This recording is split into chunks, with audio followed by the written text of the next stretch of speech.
Hello, everyone, and welcome.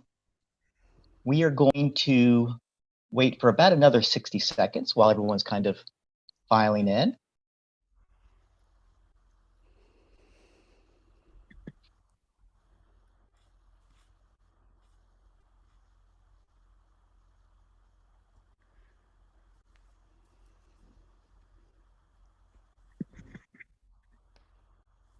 Welcome, everyone. Thank you. We're just going to be a few more seconds. Great to see everyone.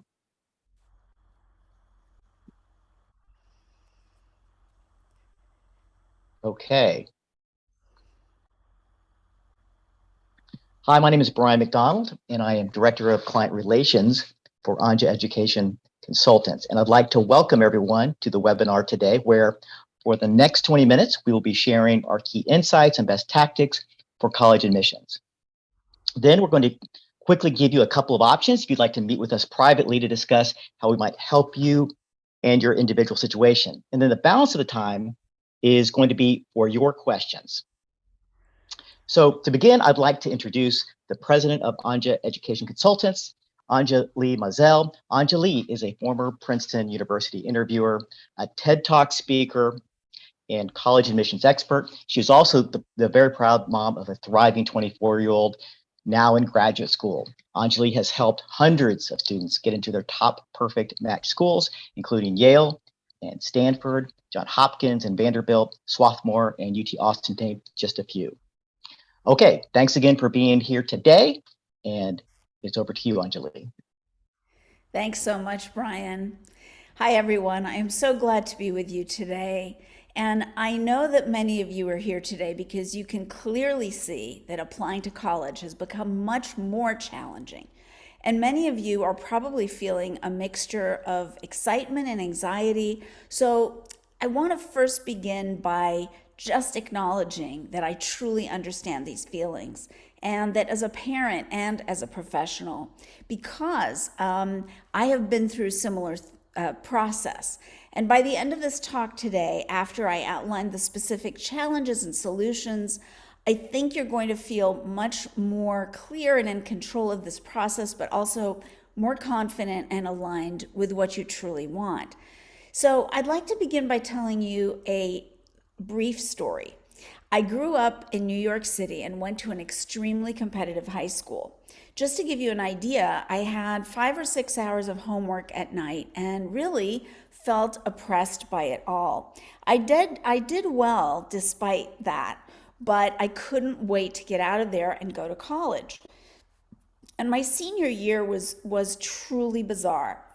My classmates and their parents got together and offered me a sizable amount of cash to withdraw my applications after I was admitted early action to Yale.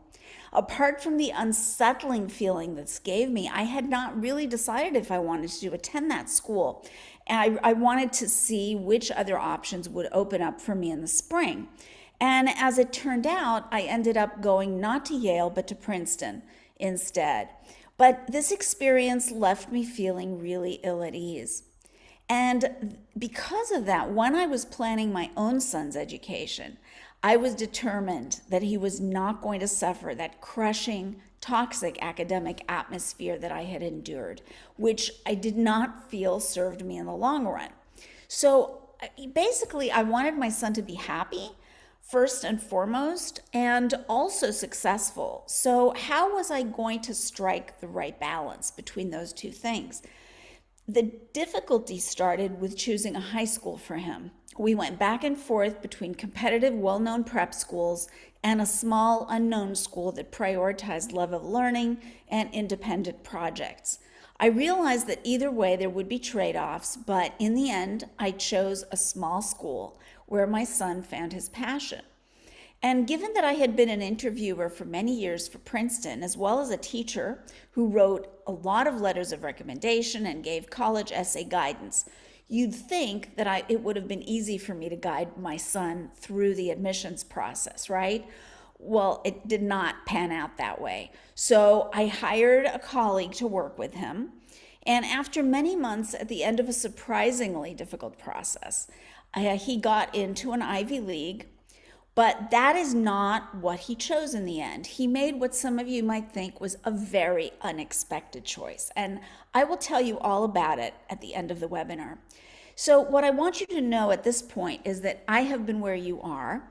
Although I knew the system really well, when my own son applied to college, I had a lot of complicated feelings.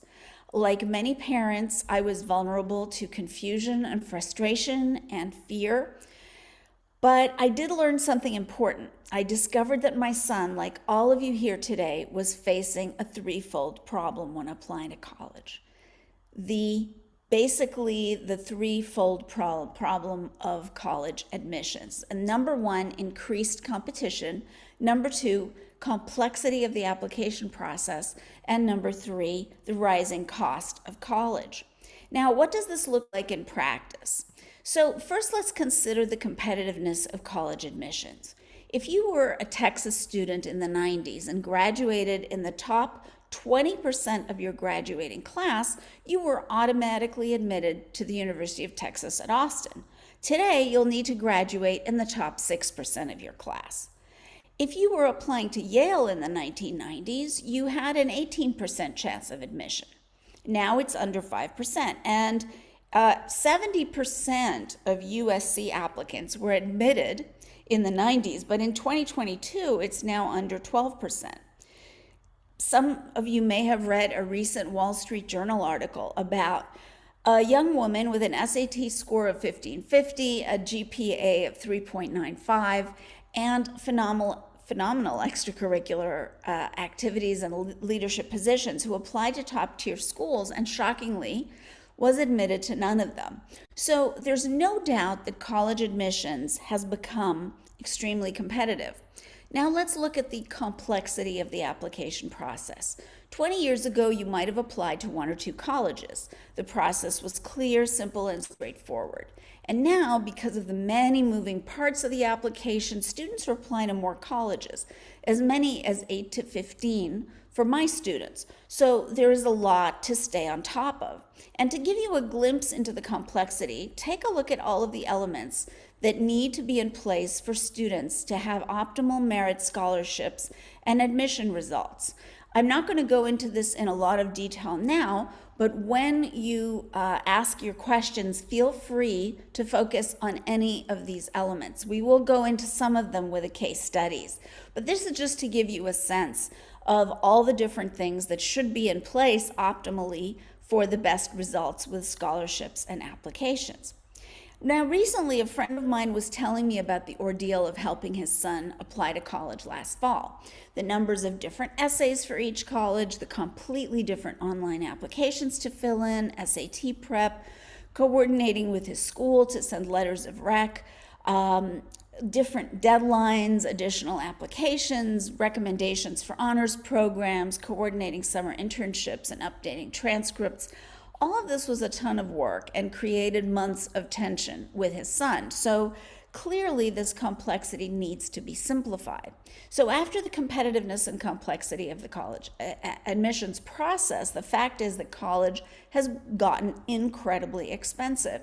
If you'll please look at this graph and really brace yourself, this illustrates how the cost of college tuition has exploded. The red line here on the bottom is the rate of inflation. And as you can see, the black line on the top is the rate of increase in college tuition. Clearly, college tuition has massively outpaced inflation for decades now.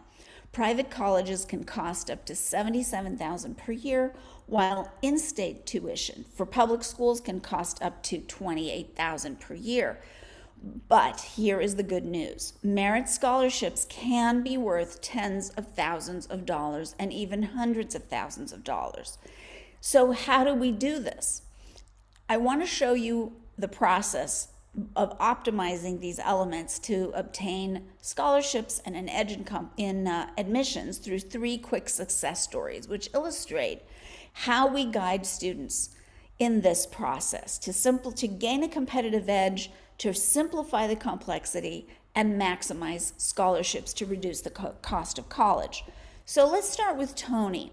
When we began working together early in 10th grade, Tony had high A's and an SAT score in the 1500s. He was stellar in math, so his teachers and family were naturally pushing him toward engineering. But after talking with Tony, he made it very clear that that was not what he wanted. However, and this was the game changer, we discovered that he had a significant talent and passion in art as well as STEM. So we matched him with a local art mentor and summer program to develop a portfolio, the portfolio that he could then include with his application. Exploring his interest in visual arts and combining this with his talent and math led Tony to discover a passion for architecture. And this discovery made all the difference because it made Tony really stand out. Why? Because now Tony had a story to tell, and nothing will make you stand out more from the crowd than having your own authentic story that demonstrates genuine passion and growth. So to summarize, Tony discovered his passion. We simplified the application process, guiding him to a clear major and career path he loved. Tony secured a $100,000 scholarship to Tulane, and by curating his art portfolio and targeting his essays to align with architecture and his new vision for himself, Tony found a competitive edge. Result, he was admitted to Rice, his first choice, where he has now finished a successful freshman year. And in this way, Tony solved the threefold problem of college admissions. But not all of us get straight A's. Like Tony, many of us get B's and A's. We might have a down year, get sick, or be in a competitive high school, but we're still ambitious. And this was Ellen. She had a B average from a competitive high school, but was confident about thriving in a selective college. We discovered that her GPA had significantly improved over the 3 years of high school through her hard work. When she got B's, it did not discourage her. It motivated her to get tutoring and find a college professor as a mentor. And she kept signing up for challenging classes. She also rose to a leadership position in yearbook and got a summer internship in a startup incubator to explore a major in business. But how was she going to pull all these threads together to showcase her accomplishments in a compelling way? Ellen worked to tell her story. We helped her tell her story as a journey of growth and responsibility. Ellen demonstrated through her essays and applications how she learned from setbacks and how these setbacks led to her development and improvement. In fact, they became assets. Maybe your child or you are like Ellen, maybe you discovered a specific passion halfway through high school. Maybe you began to excel by the end of your junior year. Or maybe you're a straight A student who had a clear major in mind from the start. Either way, you may not recognize what is exceptional about you, but everyone has a powerful story to tell. You need to tell your story in a memorable way, your passions, your challenges, and your successes. So to summarize, for Ellen, she simplified the application process by keeping accountable and breaking down the long list of tasks into small steps.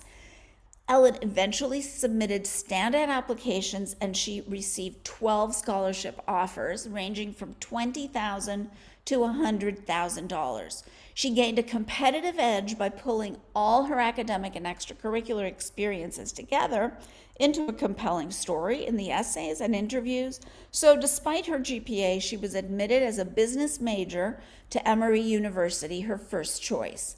So Ellen solved the threefold problem of college admissions. Now, Grace's story is slightly different. She had a mixture of A's and B's, no test scores, and had a remarkable singing talent she needed to showcase. So what was the solution to the threefold problem of admissions for Grace? First, by simplifying the process, she kept herself accountable and organized and on task through spreadsheets and an application tracking system. Second, she kept costs down by optimizing all aspects of the application and tailoring the college list. And as a result, she was she was awarded scholarships ranging from $80,000 to $199,000. And as she was a singer, she gained a competitive edge by curating her vocal submissions, and that helped her get admitted into the super selective summer Grammy camp. In the end, she was accepted to her first choice college, the very prestigious California Institute of the Arts.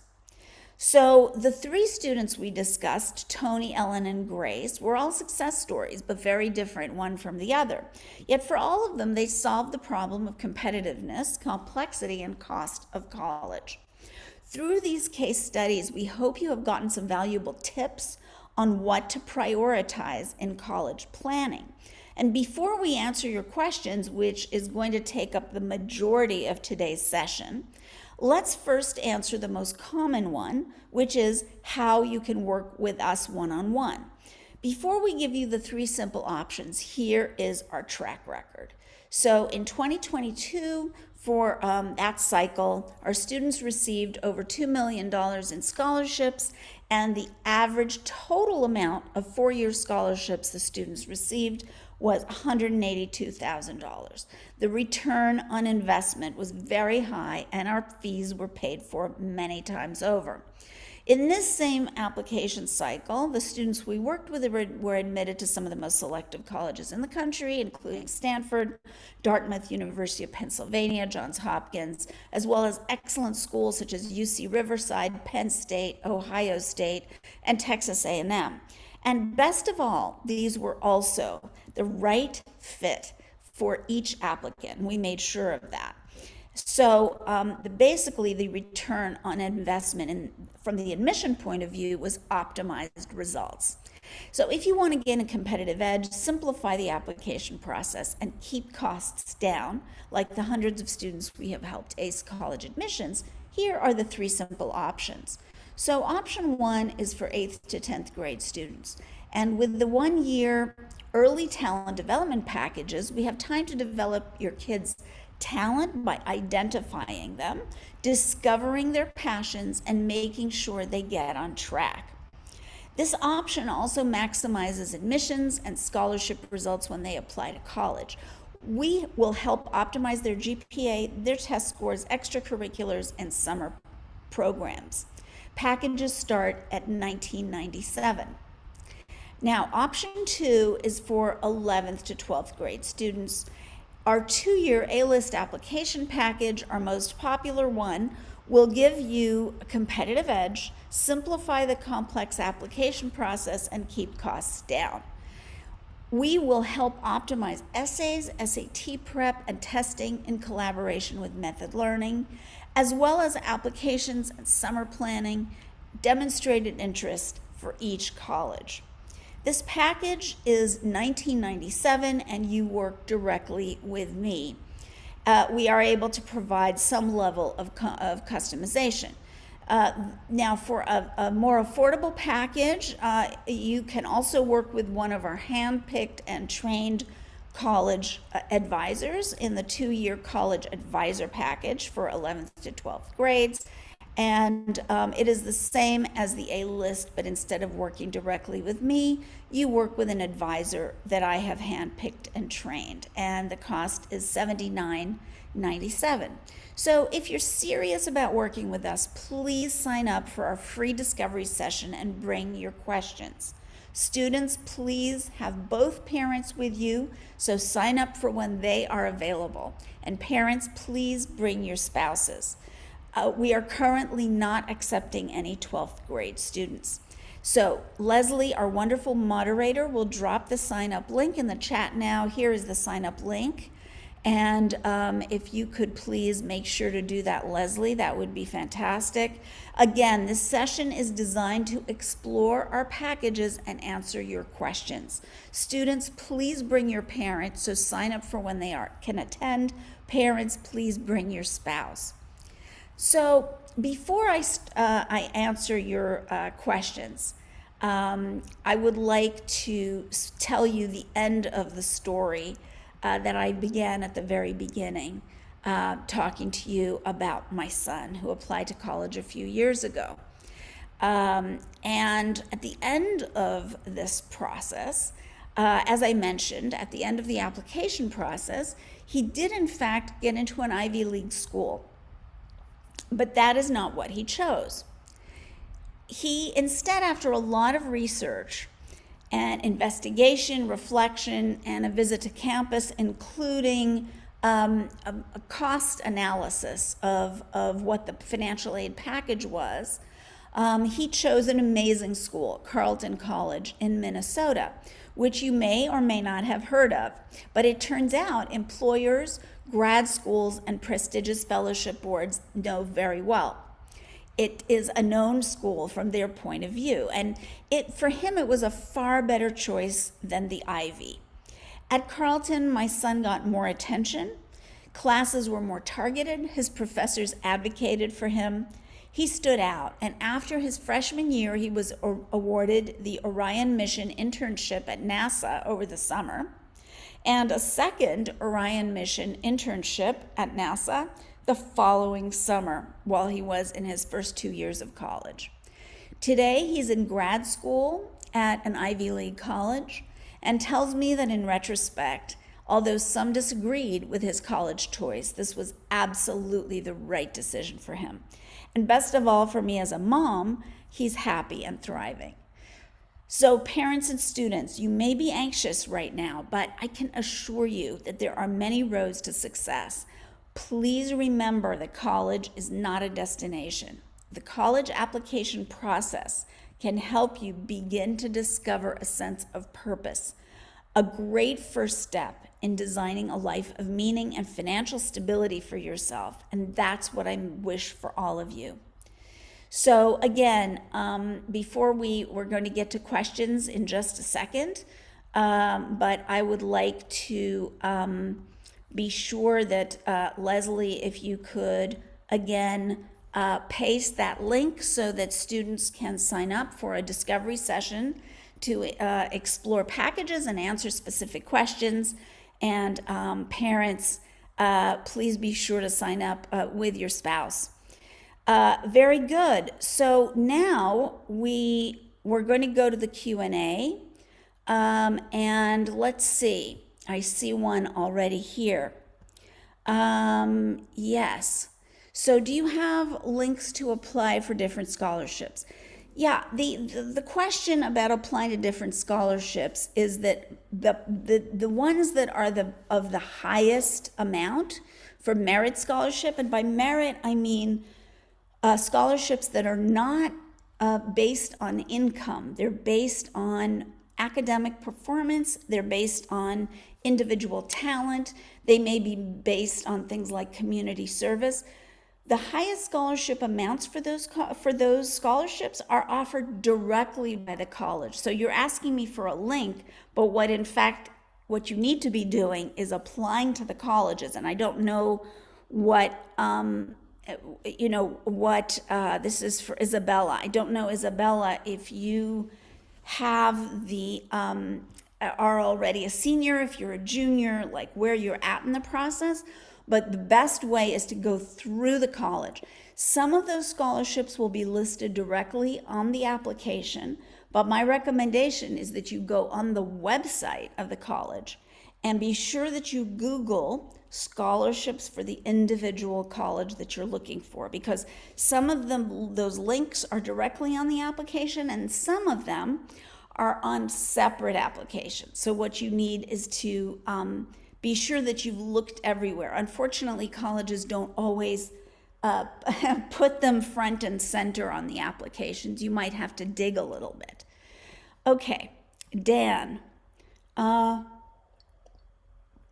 Right, if a parent feels that his or her child has a level of academic achievement that should justify a full academic scholarship, who do we start that conversation with at the college, our university? Admissions, academic departments? Yeah, that's a very good question. So what you should be doing, first of all, is find out if that college offers a full ride. There are some links that you can find on the internet that offer a list of full ride scholarships. In fact, I do have a list And I'll be happy to, if you email me, I'll be happy to send that to you or have my assistant send that to you. Yeah, and that the level of academic achievement, usually on that description of the full ride scholarships, they will tell you right away what the college requires or is looking for the specific scholarships. Generally speaking, what you want to do is be sure that that college list that the student is applying to has likely schools, target schools, as well as reach and far reach schools. Some schools do not offer full ride merit scholarships. They might offer a full ride income based and merit together. So there are different, look for the word. If you do not qualify for an income based scholarship, then there are merit scholarships that are full rides, but you have to locate those very carefully. And so you might want to be sure that it's usually the schools that have a slightly lower ranking on U.S. News and World Report that would be considered likely or target schools, but that are still very, very good, that offer some of the full rides that might be of interest to you. Okay. Band scholarships. Yes. So band scholarships, you are going to have to look directly on the websites of the colleges. Generally speaking, there might be some, but again, depending on the school, those will either be just merit or based on merit and income. And then there might or might not be an audition. So that you need to look into, just as you would look into music major scholarships. Question from Emily. So should juniors be doing internships?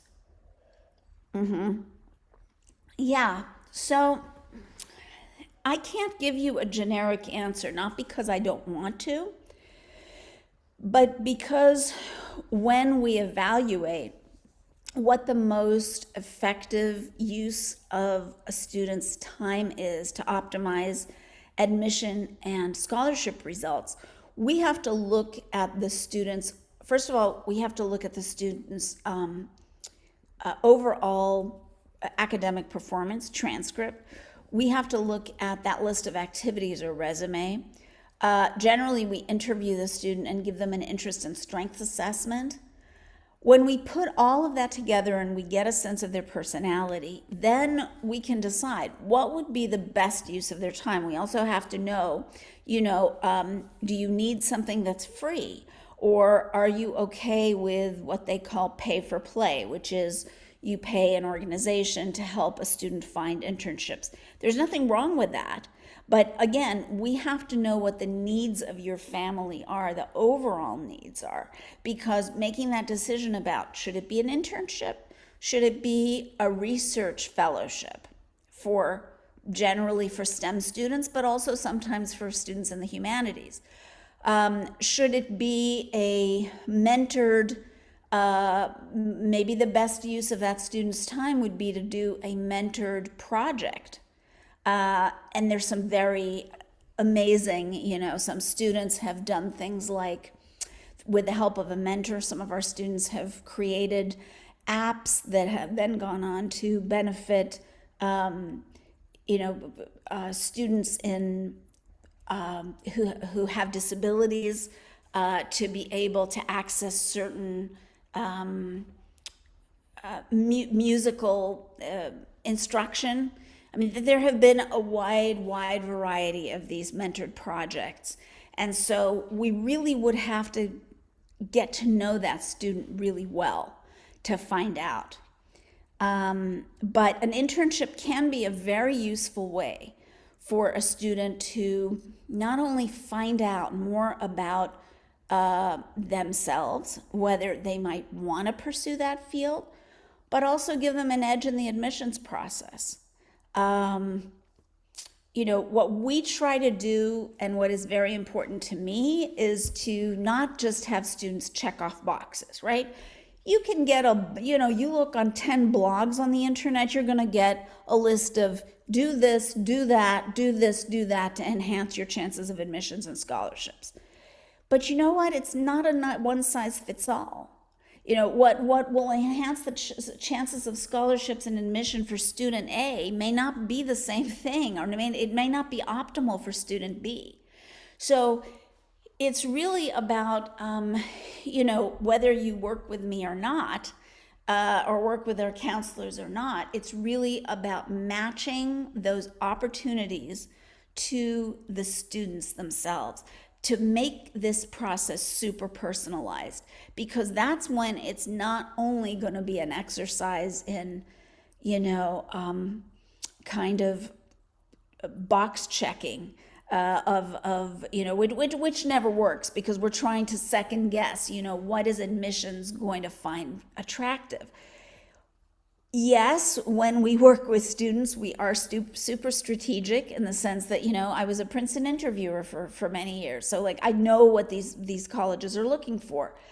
But what they're looking for, if you wanted a summary of it that you could then apply to each student, it would be more along the lines of they're looking for passion, they're looking for impact for students who care, students who, are engaged, and who've demonstrated their capacity to have a positive effect, positive influence on their peers or their community or larger community. Impact takes many, many different forms. It doesn't have to be, volunteering at a soup kitchen, although that's a wonderful thing for some students.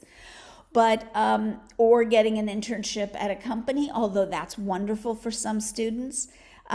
It's really those choices should align with who that student is, because when you do that, and then you're very attentive to how those essays are written, then you're going to tell that compelling story that's going to really have an impact strategically. But the good thing about that approach is that in the end, the student will be richer for it, will be more aligned with who they are, will get to know what is important to them, will begin to make those choices based on their values, on their goals, and it won't just be a kind of, almost like self-marketing exercise. You can, our position is you can be strategic and impactful in an authentic way. Both of those things at the same time. I know that was a long answer to a short question, but I think these are really important points to make. Okay, what's a way to have Adonai, and I don't know if I pronounced your name the right way, but what's a way to have a successful and productive time in high school? Yes, that's a great question, and that really fits in with what I was just talking about. If you may align your choices, be intentional about your choices. But by intentional, I don't just mean, choose your courses based on how to get the highest GPA, or, or what you think college admissions is looking for. By intentional, I mean start to ask yourself these questions. And by the way, students who work with us, we take them through a self-reflection process of understanding more about themselves, who they are, and what they care about. But you can start to do that process yourself as well, and make those extracurricular choices, those summer choices, those course choices based on, find that balance between being strategic. Yeah, it's great to be strategic. I've had students ask me, so, should I take that extra AP course, or, because it's going to boost my GPA, or should I, take this other course that is going to, that is really aligned with my future interests. I tend to have students, it depends on the student, but always try to find that balance, because that, if you trade all the things that you're passionate and interested in give those away in favor of just building this kind of, in favor of boosting that GPA, that might not serve you in the long run. But I'm not saying don't be strategic, right? This is where the art form comes in. We have to, and this is what some of our conversations are like with students and with parents, and you can start to have that conversation yourself, is to ask yourself, does this have meaning for me? Is this something that I enjoy? Make sure you build in downtime. Being overscheduled is one of the most significant sources of stress, academic stress that students experience. And in our podcast, True You College Admissions, we interviewed a researcher recently from Stanford who talked about how the Surgeon General has said so clearly that this is a national priority, is to reduce stress in the schools, right? The stress was, of course, brought on and exacerbated. It was exacerbated by COVID, but it was there way before. So what you need to do is that kind of sweet spot, right, where you are focusing on your well-being, because that's the foundation of long-term success, and your goals, right, and also the things that you love and enjoy doing. So that's the balance, and it may not happen right away, but we have found that it is doable over time to understand how to do that by asking those important questions and having those important conversations. But I'm glad you're asking that question. How do we have a successful and productive time in high school? This is a super important question. Okay, what tips do you have for college essays, and how important are they in the admissions process?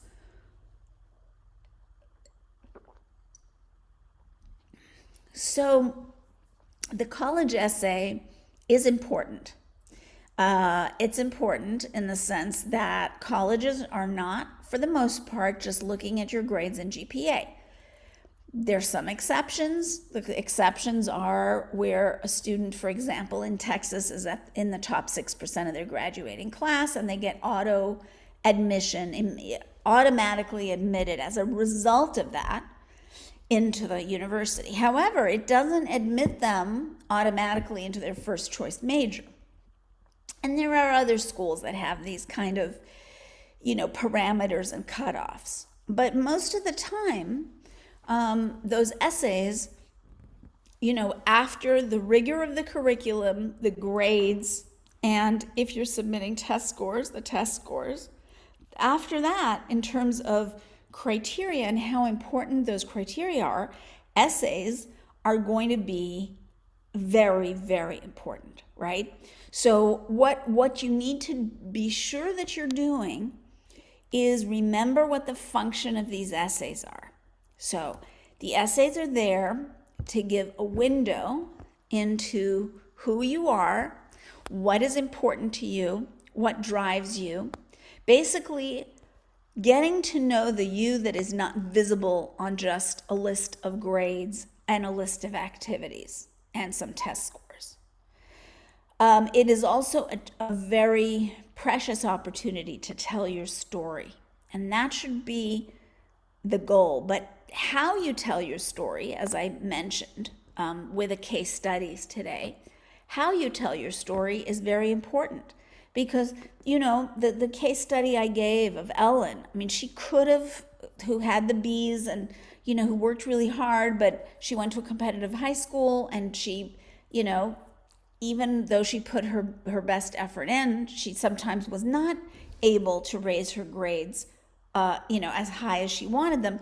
Although over the 3 years of high school through 11th grade, she did improve her scores. So she could have told that story as, I don't know, because we all have teachers, for example, who are difficult and we may not get along with. She could have spun that story kind of negatively.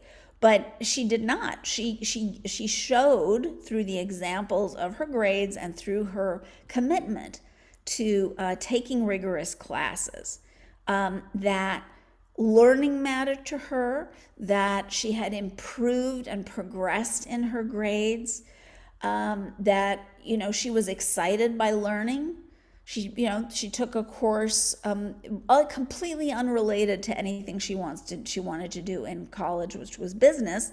She took an organic chemistry course in high school, a very difficult course. And she explained why, that this meant something to her, that she was really interested. She was just fascinated by organic chemistry, and she knew that if she focused on business later on, this was going to be a great opportunity for her to study something interesting. And, when you can tell that story in a personal way, an authentic way that showcases your growth, your strengths, in some cases, your passions, it can make a very big difference. Another tip that you want to be sure to do is you want to be sure that each of those essays adds something new. You are going to have your main essay, and then for some colleges you may have 1, 2, or 3 supplementals.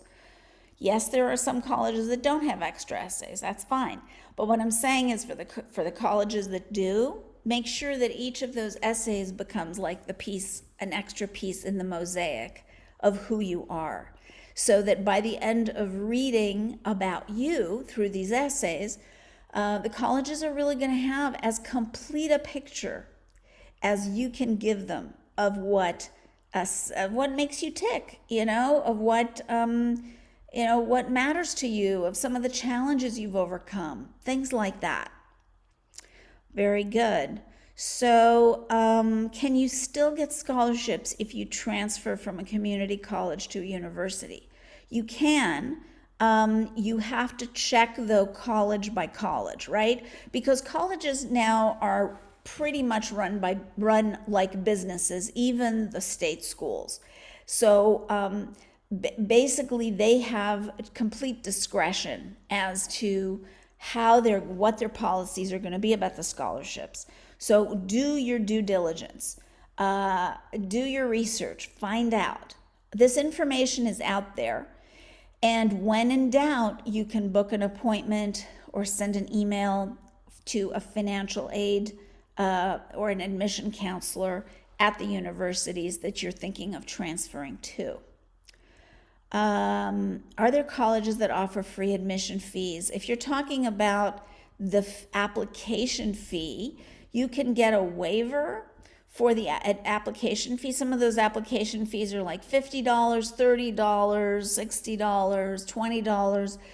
And, if you apply to 10 schools, that can add up. There is something called an admission waiver, application waiver. So find that out from the colleges that you're applying to directly, okay? Sometimes the high school counselor will be able to give you those. There are some even links that you can get. But if you don't find that through your high school counselor, then definitely do that. And if you're talking about free colleges that just don't require any, that are free, there are free state schools in New York State, but you have to be a resident, right, for a certain amount of time. There is free college education. So there are states that have, not many. There are some private schools. There's a school in Kentucky called Berea, Berea, that offers, but then you do work in exchange for tuition. And they take on very high achieving students who are very also low income. So that you can look into that. And that has a solid academic reputation, that school. There are a number of them. Not too many, but there are options.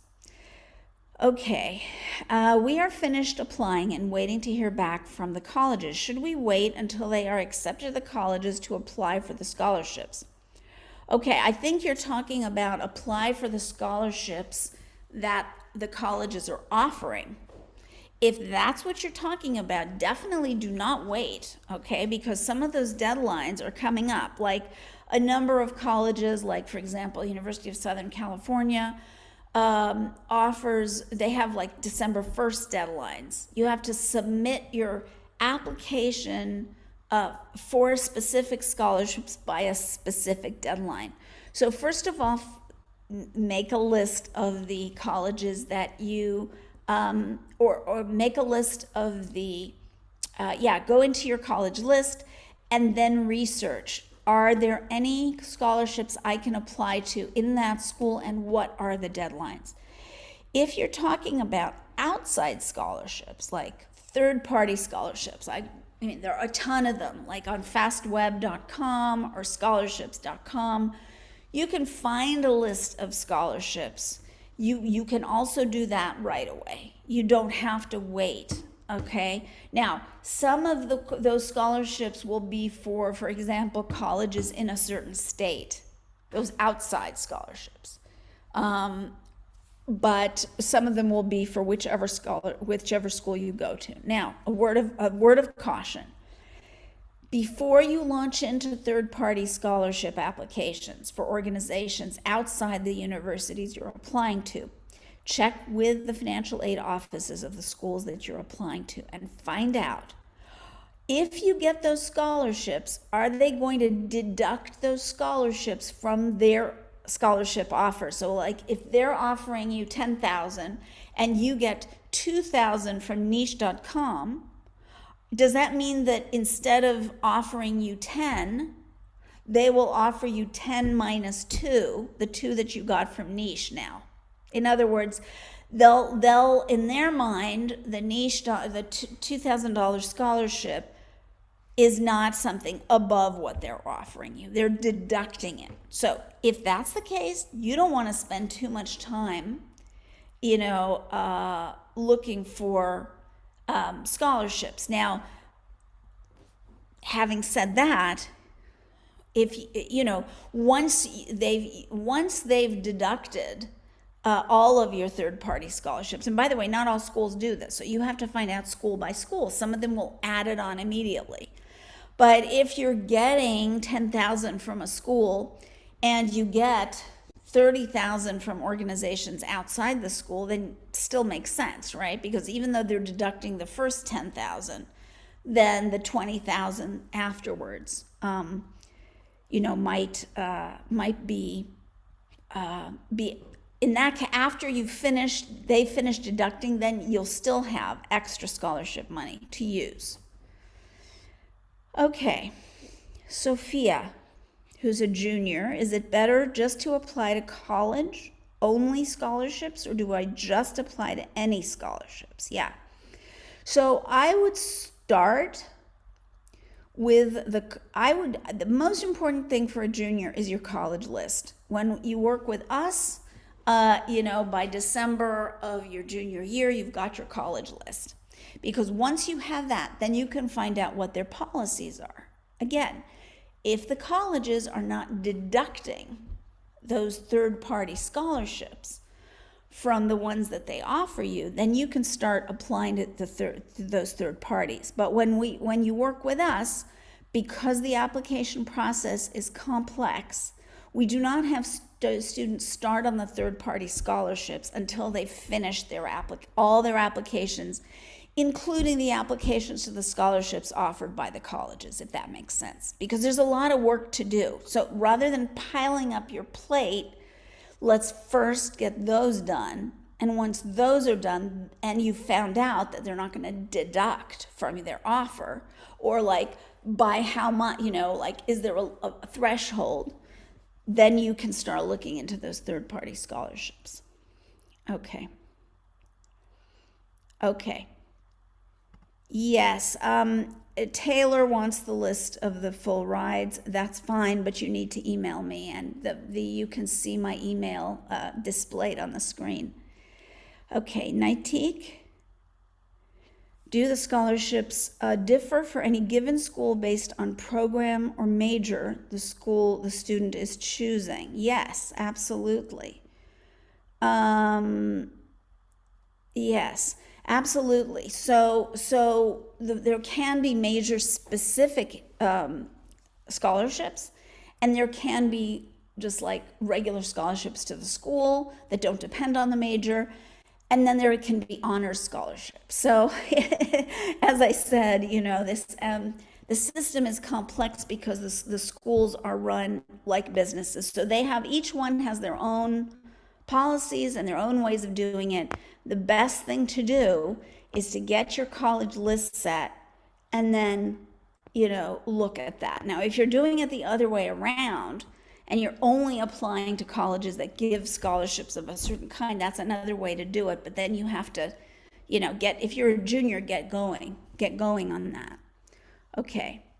For scholarships, I've signed up for a lot of search engines, and it is quite tempting. Which is best? How many scholarships? How can I decide? Again, there's a lot out there. You can totally drown in these third-party scholarships and end up getting 500 from here and 200 from there and 5,000 from there. But the colleges, generally speaking, are the ones that are giving, the 10,000, 20,000, 30,000 a year. So that's why we have our students start with a college-based scholarships. And once that's complete, if they have the time and energy, which given everything that students are juggling, sometimes they do and sometimes they don't, then they'll start working on the third-party scholarships. Okay, what is the earning threshold for a financial need? Right. So if your family earns less than 80,000 a year, then financial need, there's nothing to debate. Now, the gray areas are in the 80,000 to 100 and something thousand, right? But again, it's not as simple as that. So please know, number one, I am not a financial aid expert. So I don't want you to take these numbers and build your whole process around that. I'm giving you some kind of guidelines. The reason it's not so easy to say that is that it depends like how many kids a family has in college at the same time. There are a lot of variables. So I recommend, working with our partner, Smart Track, which we give you a discount if you sign up with us and you want to work with them. They're financial aid specialists. Or, talk to your CPA or financial planner if they're specialized in this area. You can also talk to the colleges, the financial aid offices of the colleges in question. But this is a kind of general kind of overview of it that I just gave you. Right, so when should you start applying for scholarships? Focus on those college applications first, and the college-based scholarships first. Yes, my junior student is planning to be a pediatrician. Can she do an internship in a clinic to boost her resume? Right. So there are shadowing opportunities. There are some shadowing opportunities for high school students. Generally, the actual internships in a clinic, it's usually college students, right? But there are other things that can be done. There are study programs, there are pre-med study programs, there are research internships. Some of those are free. Now, if you have a friend who's a pediatrician and, or if you have a community program that is matching high school students with pediatricians, absolutely. Interning in a clinic where you'd be able to kind of go around with the doctor, that's going to be quite unusual. But there are a handful of programs. Some of them are pay for play in the sense that you'll need to pay the organization that finds it for you.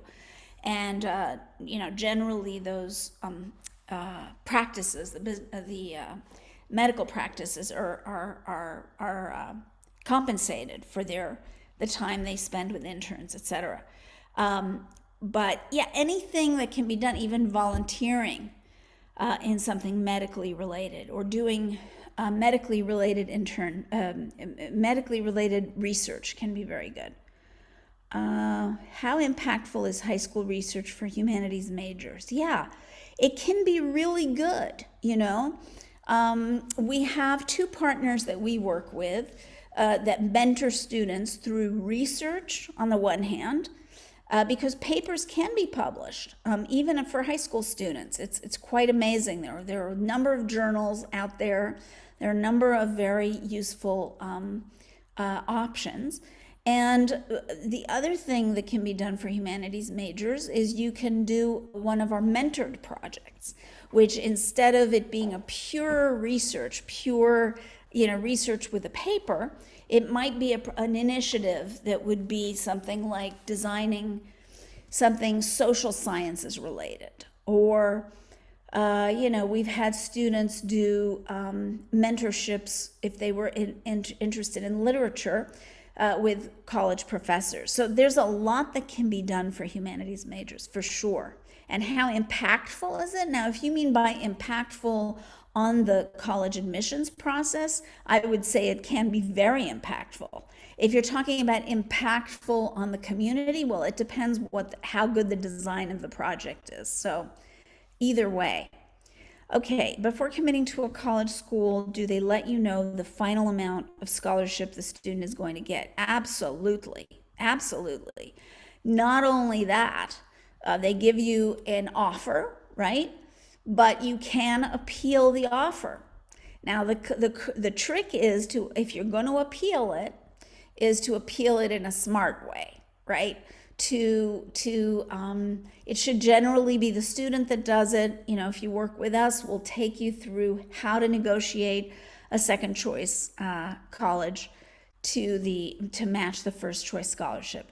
The sooner you do that, the better. So let's say they let you know by March 1st, your biggest point of leverage is within the first few weeks, because what happens is people start committing, right? They start committing, they say yes.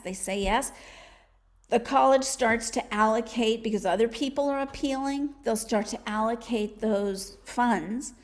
So what you don't want to do, that you have to tell them by May 1st, is you don't want to wait until April 30th to ask them for an appeal, because you have no leverage at that point, right? So there are a lot of different little tips that can can make all of that better.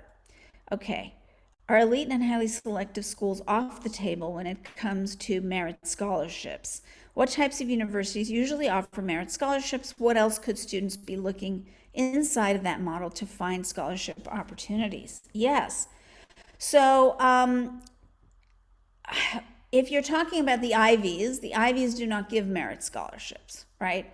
They will give income-based, need-based scholarships. There are some excellent top-tier universities that do give merit scholarships. For example, my son was offered a full ride at University of Rochester. University of Rochester is a premier research university, right? And so, there are schools that offer that. There are schools that are not so well known, and why are not they well known? Are they not well known? Sometimes is they're not in the U.S. News ranking, and the reason sometimes has nothing to do with the quality of the college, by the way, because watch out for being just taken in by it has to be in the top 10, top 20 of the U.S. News, because there are a lot of criteria that are not examined, right, by that. Olin College of Engineering, for example, is a small school in the Boston area. And they give a 50% college tuition discount to all the people that are admitted. It is a highly selective admissions process, as you can imagine. But, some very good schools. I had a student a few years ago who was offered a full ride at University of Colorado Boulder. So some state schools will get, and by the way, that student did not, it was no merit aid needed. No need-based aid needed. It was 100% merit scholarship.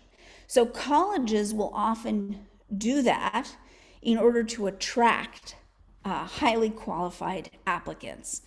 And to find scholarship opportunities, again, you need to look on the websites of the colleges that you're applying to, because they will detail that very, very carefully. Okay. Can you suggest good summer programs for grade 10?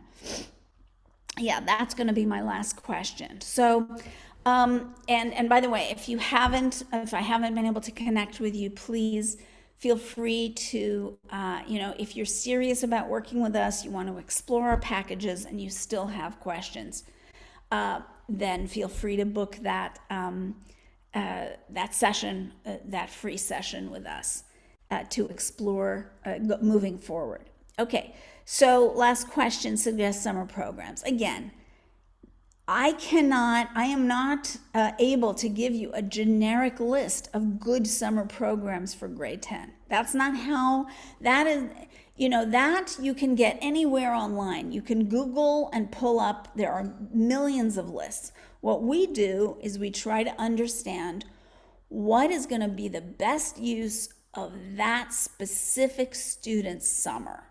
What is going to give them the biggest boost in terms of admission, while giving them the best opportunity to explore their passions, to develop their strengths, to grow as students and as peers and as people.